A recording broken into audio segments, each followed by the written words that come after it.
பாடசாலை மாணவர்களுக்கான தண்ணீர் போத்தல்கள் மற்றும் உணவு பெட்டிகளை கொள்வனவு செய்யும் போது பெற்றோர்கள் மிகவும் அவதானமாக இருக்குமாறு பொது சுகாதார பரிசோதகர்கள் வேண்டுகோள் விடுத்துள்ளனர்.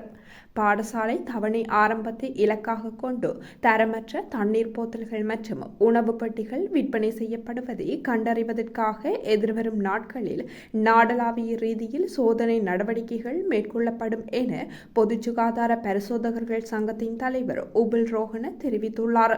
சந்தையில் விற்பனை செய்யப்படும் 75% பிளாஸ்டிக் உணவு பெட்டிகள் மற்றும் தண்ணீர் போத்தல்கள் என்பன பாவனைக்கு பொருத்தமற்றவை என அவர் குறிப்பிட்டுள்ளார். தீங்கு விளைவிக்கும் ரசாயனங்களை பயன்படுத்தி தயாரிக்கப்படும் பிளாஸ்டிக் பொருட்களினால் சிறுவர்களின் ஹார்மோன் ரீதியான செயல்பாடு சீர்குலைந்து பல்வேறு பிரச்சினைகளை ஏற்படுத்துவதாக அவர் தெரிவித்துள்ளார்.